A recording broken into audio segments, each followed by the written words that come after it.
Tu lances l'intro tout de suite? Mais elle est pas envie. Tu lances l'intro tout de suite? Ah, ok.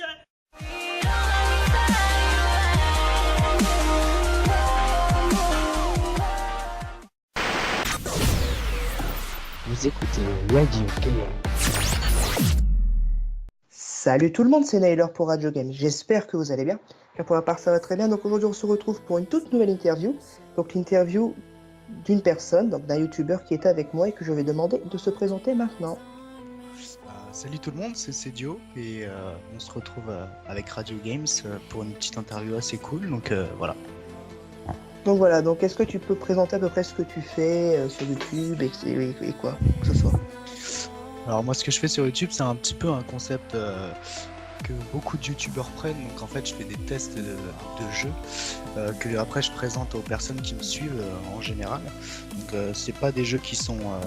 j'ai pas une préférence pour un style de jeu particulier, c'est souvent des jeux soit qu'on me demande, soit que j'ai en coup de cœur et que j'ai envie de présenter à mes abonnés. Donc voilà. C'est souvent, on fait ça au feeling et puis généralement ça se passe assez bien. Donc, voilà. Je vais te poser une question que certainement plein de personnes t'ont déjà demandé et que ce soit. Qu'est-ce qui t'a donné envie de commencer l'aventure YouTube?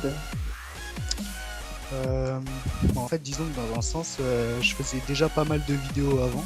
J'étais sur World of Warcraft et au final jouer ça m'avait jamais vraiment intéressé. J'avais toujours été passionné par les staffs, l'encadrement d'un serveur, etc. Donc j'ai réussi très vite à réaliser cette passion, on va dire. Et puis au final on m'a appris des petites techniques pour faire des montages. Donc au départ je faisais ça pour présenter le serveur sur lequel on jouait, etc. Parce que j'ai aussi fait sur des petits serveurs en construction au départ, donc c'était vraiment tout petit. Et puis après je commençais à suivre les vidéos de Squeezie, etc. Puis c'est vrai que je me suis dit bah pourquoi pas faire comme lui, mais au moins présenter un concept qui me ressemble et puis qui peut plaire à des personnes, quoi. D'accord. Donc, pour avoir vu à peu près ce que tu fais des vidéos sur des jeux en tout genre. J'ai vu par exemple Happy Wheels ou The Forest, si je me trompe pas. Ouais, tout à fait. Ouais. Voilà, donc pourquoi avoir choisi ces jeux? Pourquoi pas d'autres? Pourquoi cela? Bah disons en fait quand j'ai commencé ma chaîne, donc c'était au mois de janvier, donc ça fait quelques mois maintenant que l'histoire a commencé. Et j'avais un PC assez mauvais, donc j'avais des restrictions au niveau graphique pour certains jeux. C'était assez difficile des fois de faire un choix parce qu'il fallait que le jeu fonctionne et il fallait surtout que quand j'enregistre mon test, et ben fallait pas que ça lag, etc. Donc au départ c'était chaud. Et puis j'ai acheté un PC il y a pas si longtemps que ça. Et puis après là je me suis fait un kiff. Donc j'ai testé des jeux qui étaient en alpha, en bêta, en tout. Et puis ouais c'était vraiment au feeling quoi. Je vois un jeu qui me plaît, bah je vais le partager avec mes abonnés. Et puis voilà. Et puis généralement ça plaît parce que les gens découvrent un petit peu plein de styles de jeux. Et puis il y en a plein qui viennent me voir après en me disant ouais j'ai testé ce jeu là après avoir vu ta vidéo et puis voilà j'y joue en ce moment et c'est ça qui me fait plaisir. Je vais revenir sur ce que tu disais par rapport oui j'ai acheté un nouveau PC pour ça. Est-ce que tu fais sur YouTube, je pense que tu fais que ça, mais est-ce que tu joues qu'à des jeux PC personnellement? En fait, je suis un petit peu sur console. Pour ceux qui me suivent un petit peu sur ma page, j'ai été assez loin dans cette passion, sachant que j'ai été vendeur à Micromania. Donc c'est là que la passion naît encore plus. Hein. Micromania, c'est quand même un magasin énorme pour les passionnés de jeux vidéo. Donc au bout d'un moment, tu te renseignes sur tout et puis tu es obligé de tester un petit peu sur toutes les consoles. Donc à la sortie, j'avais acheté la Xbox One. Mais au final, je préfère être sur PC. Après, chacun ses choix. Mais j'ai fait pas mal de tests sur console aussi. Et pourquoi plus le PC que la console? Bah après, c'est une question d'habitude quoi. Les personnes qui vont passer toute leur adolescence sur une console, ils seront plus à même de jouer tout le temps à la console qu'une personne qui a commencé à jouer sur le PC. Une personne qui a un PC souvent dans sa chambre, il passera beaucoup plus de temps sur son ordinateur que sur sa console. Même s'il a la dernière console, j'avais la Xbox et j'avais la Xbox One et au final, j'étais jamais dessus quoi. Est-ce que ça serait pas parce que aussi Il y a moins de jeux sur Xbox One actuellement parce que la console a bientôt 1 an. Ou est-ce que, parce que voilà, est-ce qu'il y a plus d'exclusivité maintenant sur PC? Il y a beaucoup plus de jeux sur PC qui t'intéressent que sur console ou... Bah déjà, Est-ce que- sur le PC, tu vois, c'est une plateforme où sur le PC, tu vois, c'est une plateforme où même des simples développeurs, enfin des tout petits créateurs de jeux peuvent poster leur travail. Et donc il y a plein de sites où tu peux tester des tout petits jeux, quoi, des petits jeux indépendants.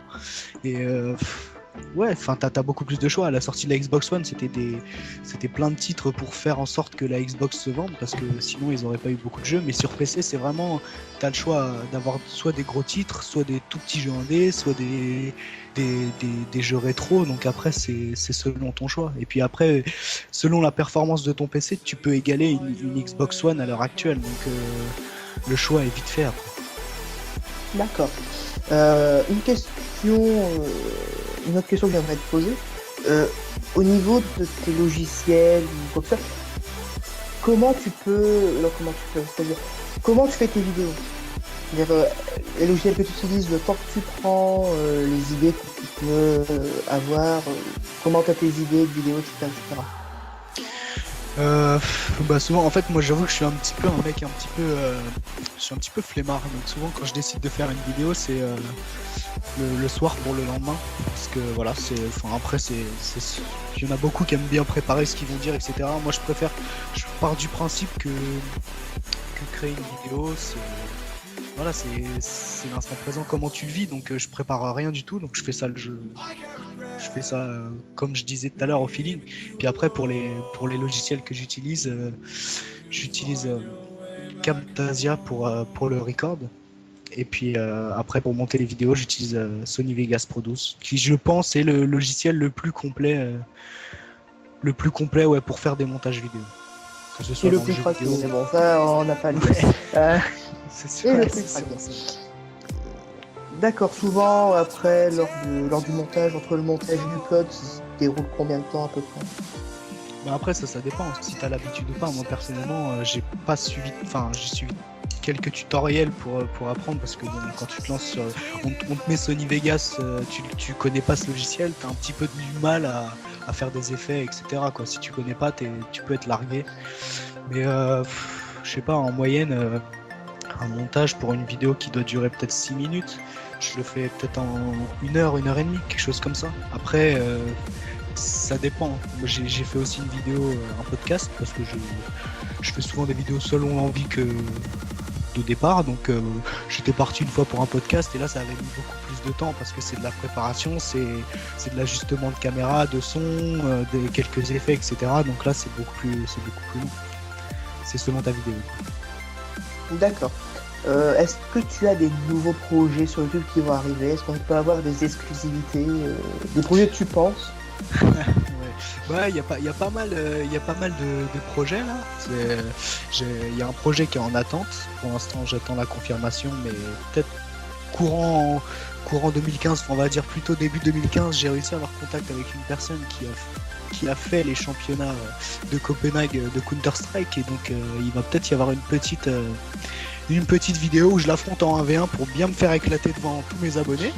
Et puis voilà, après tout restera dans la bonne humeur. Il y a aussi ça c'est un projet qui va être après plus sur le long terme, mais un projet où je donnerai un rendez-vous avec mes abonnés dans un cybercafé. Donc il y aura une rencontre déjà directe, et puis après ça sera une vidéo tournée dans tout le cybercafé.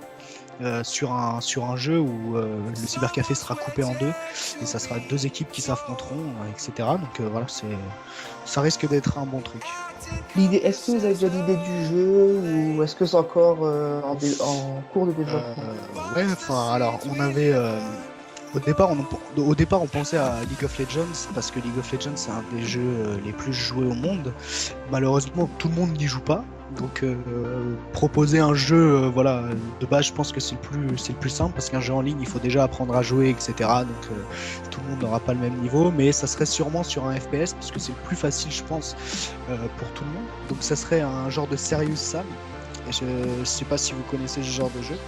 C'est un jeu. Moi personnellement, oui. Oui. Vas-y, explique pour ceux qui ne connaissent pas. C'est un FPS en fait complètement décalé. C'est pas comme Counter-Strike ou Combat Arms ou d'autres FPS. C'est vraiment un FPS déjà avec des armes un peu chelou. Et vous affrontez des vagues en fait d'ennemis comme je sais pas des monstres, des super géants, etc. Et ça peut aller d'un niveau basique à un niveau insane. Et là vous avez, enfin voilà, c'est vraiment un carnage quand on y joue. On n'a pas le temps de poser la souris ni rien parce que sinon vous vous faites éclater. Donc voilà, après ça aurait pu partir sur ce projet-là. D'ailleurs ce projet est en train d'être créé. Donc voilà, c'est juste une question de temps. Et juste une dernière question à ce sujet, est-ce qu'il y a déjà le cybercafé, la localisation et le nom éventuellement? Alors, bah moi déjà je me situe sur Paris. Donc c'est vrai que là le seul souci c'est que pour l'instant je vais pas bouger partout en France. Je me concentre un petit peu sur ma ville. Donc ça serait déjà plutôt pour les gens qui se situeraient à Paris ou en région parisienne ou à proximité. Et donc ça se situerait dans les alentours, peut-être, je sais pas, Bercy ou Châtelet-Léal, des choses comme ça, des points qui sont où tout le monde peut rattraper ça en train, ou voilà quoi. Après, mon but c'est pas de compliquer la vie aux gens qui ont envie de venir quoi. Ils prennent un train et puis ils arrivent, tout le monde passe une bonne soirée et puis c'est ça le principal. D'accord, oui, de toute façon c'est vraiment le but au cas où de cette rencontre abonnée dans un cybercafé, c'est la bonne humeur et le fun, avant tout, évidemment.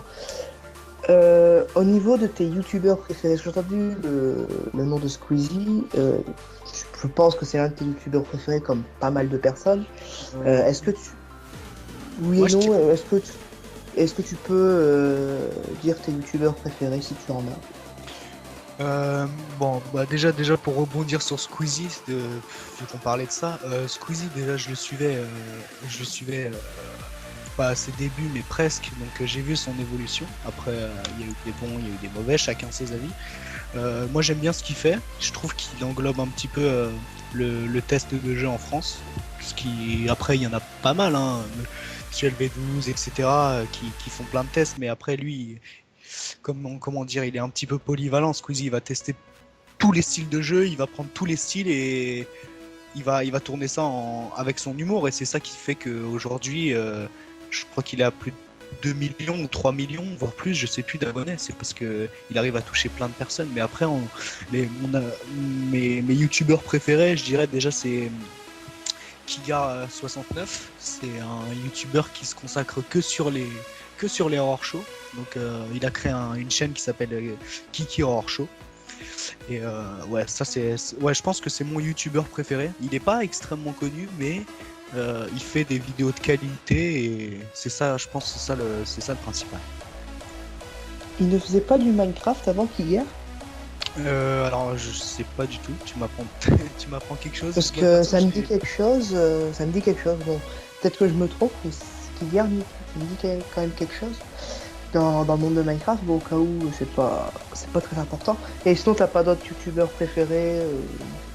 Non, bah disons que je me concentre que sur ma passion. J'essaye de pas suivre les autres parce que on a tendance à remarquer que, enfin j'ai remarqué que plus tu vas suivre des gens qui ont exactement la même passion que toi, mais qui sont un petit peu plus avancés que toi, et ben généralement tu vas prendre un petit peu leur mimique, leur façon de filmer, leur montage, etc. Alors que c'est pas ça qui m'intéresse. J'ai vraiment envie d'offrir quelque chose de nouveau et d'avoir une communauté, pas une communauté qui est abonnée à Squeezie, à machin, à moi, etc. C'est plus une communauté qui suit mes vidéos parce qu'ils aiment bien mon style de vidéo et pas parce que je fais des choses qui ressemblent à un youtubeur connu, quoi. C'est pas ça le principe. D'accord, donc après je veux plutôt rebondir sur les sorties de jeux.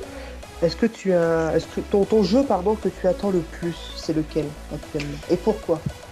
Le jeu que j'attends le plus, je pense que ça serait Assassin's Creed Unity. Parce que comme beaucoup, c'est quand le Assassin's Creed 1 il est sorti, c'était un truc de fou. Il y avait presque aucun concept de jeu comme ça où on incarne un assassin, on a juste à faire quelques touches et on arrive à faire des combos de malade. C'est ça qui était impressionnant au départ, parce qu'en plus les villes étaient gigantesques, elles étaient super bien faites. Donc je me suis vraiment intéressé pour Assassin's Creed, et même si c'était souvent répétitif les premiers épisodes, Assassin's Creed 1, si tout le monde y a joué, et c'était toujours faire de la même chose, hein. Assassiner, écouter des gens, et puis c'est tout ce que vous faisiez, quoi. Alors que là, ils se basent vraiment sur le prochain là, qui va se passer pendant la Révolution française. Ils ont développé un concept de malade où on peut jouer à plusieurs, on peut rentrer même dans les bâtiments. Voilà, ils progressent, et je trouve que ouais, c'est super intéressant. J'adore vraiment leur jeu. D'accord. Assassin's Creed, c'est Ubisoft. Ouais. C'est Ubisoft qui développe le jeu. Est-ce que tu as d'autres jeux qu'Ubisoft fait que tu aimes bien? D'autres jeux, bah après j'ai testé comme beaucoup Watch Dogs. C'est à peu près le même concept qu'Assassin's Creed en gros quand même, mais après je reste plus sur Assassin's Creed. Mais après c'est chacun ses goûts, quoi. C'est comme je sais pas, une personne va pas du tout aimer Assassin's Creed, mais elle va adorer le concept de Watch Dogs, le fait de pirater des gens comme ça dans la ville, etc. Après ça sera l'inverse. Voilà. Sinon, pas d'autres jeux chez Ubisoft Non, pas que tu aimes spécialement. bien? Pas spécialement. D'accord. Et sinon, un autre jeu d'un autre éditeur que tu aimes bien, ce serait lequel? Un autre jeu d'un autre éditeur. Après, mon autre jeu préféré, celui que je pourrais passer des heures, c'est Splinter Cell. Ça, je sais pas, il y a pas de mots en fait pour décrire, parce qu'ils ont vraiment créé leur propre histoire, leur concept, et c'est pour ça que ça dure depuis des années, parce que ça s'améliore, tous les Splinter Cell s'améliorent avec le temps. Après, il y en a eu des bons, des mauvais, mais ouais, je pense que Splinter Cell, ça serait un de mes jeux aussi préférés, quoi. Je suis plus dans le domaine des jeux d'infiltration en général. D'accord. D'accord. Donc, si tu dois donner un conseil à une personne qui aimerait commencer YouTube actuellement, ça serait lequel? Sachant que commencer YouTube maintenant, c'est pas non plus facile. Donc, ça serait quoi ton conseil? Le conseil numéro 1 que tu donnerais à une personne qui voudrait commencer YouTube? Investissez-vous un maximum, parce que le fait d'avoir plein d'abonnés, c'est vouloir, faut le vouloir, parce que c'est pas en 2 jours qu'on va choper je sais pas combien d'abonnés. Moi je suis pas à beaucoup, hein, je suis à 1800 et quelques, et j'ai commencé depuis le mois de janvier, et j'ai fait plein de petites pauses. Mais si tu t'investis beaucoup, peu importe quand tu commences, parce que les gens ils disent faut pas commencer YouTube maintenant, parce qu'il y a beaucoup de gens, donc tu te feras pas connaître, parce que voilà, etc. Mais au final, les gens ils te suivent parce qu'ils voient que tu t'investis dans tes vidéos, hein. C'est ça le principal, tu t'investis dans tes vidéos, et puis faut avoir envie, c'est une passion, hein, c'est comme tout. Si tu mets pas du tien, malheureusement, tu pourras pas aller plus loin que ce que tu fais. D'accord. Donc, au niveau de l'interview, ça va bientôt se terminer. Est-ce que tu aurais des dédicaces à faire, des remerciements? Dédicace, pas spécialement, mais j'ai un grand merci pour mes abonnés, pour ceux qui me suivent tout depuis le début, parce que j'ai fait comme beaucoup, hein. Les premiers abonnés que j'ai eus, c'est les abonnés que j'ai invités, c'était mes amis personnels, et puis au final, bah, on a commencé à 10, 20, 30, 500, 700, et puis après, c'est monté. Donc, c'est grâce à eux aujourd'hui que bah, déjà je suis en train de discuter avec vous. Parce que j'aurais jamais fait ça, je pense pas qu'on se serait connus. Et ouais, je pense que c'est le seul remerciement que j'ai à faire. Sans doute, j'en doute. Est-ce que tu as un dernier mot à dire avant de clôturer cette interview? Non, pas spécialement, c'est bon.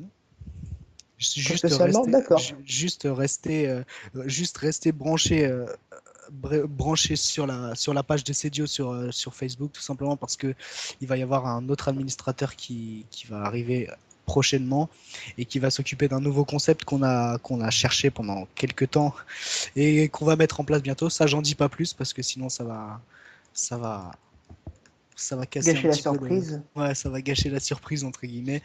Donc voilà, mais la page va être beaucoup plus active et c'est ça qui est bien. Et il y a une refonte totale du site internet. Voilà. Bah écoute, pour vraiment terminer, qu'est-ce qu'on peut te souhaiter pour la suite? Bah, je sais pas, peut-être le fait de garder, peut-être pas avoir plus d'abonnés, parce que ça me suffit. Déjà, je pensais jamais arriver à, je pensais jamais arriver à ça. Mais ouais, simplement garder et puis faire en sorte que les gens apprécient les vidéos pendant longtemps. Le truc qu'on fait en premier, c'est faire plaisir aux gens. Quand il y aura plus de gens, quand ça intéressera plus personne, bah, nous, on aura fini notre taf et puis c'est tout. Bah écoute, on te le souhaite. Merci d'avoir accepté cette interview. Bah, je vous en prie. Évidemment, la page YouTube, oui, la chaîne YouTube et ta page Facebook. Je n'ai pas été vérifié si tu avais un Twitter, je ne sais pas. J'ai lancé un projet Twitter, mais malheureusement, j'utilise pas trop, donc pour l'instant, c'est pas. Non, faut pas s'attendre à me voir sur Twitter pour l'instant. Bon, c'est pas grave. Il y aura la chaîne YouTube de Seidio et sa page Facebook dans le lien de la description. Si vous voulez le suivre, c'est un très bon moyen rapide de le suivre. Et pour nous suivre, évidemment, tout est dans la description aussi, page Twitter, Facebook et YouTube. Écoute, je te remercie de cette interview. Et puis, bah écoutez, à bientôt pour une prochaine interview. C'était Naylor pour Radio Games. À bientôt. Tchuss!